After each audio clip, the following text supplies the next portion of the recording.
Ay nako, problema na naman to.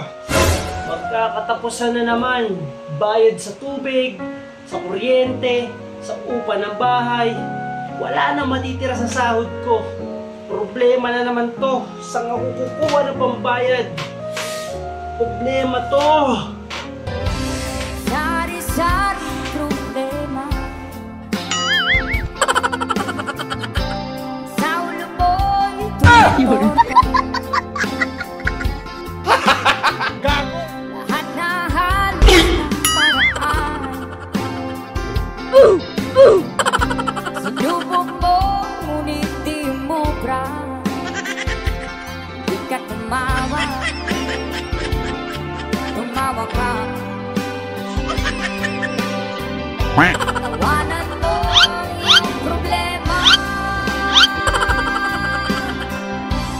Di mo dapat itipin.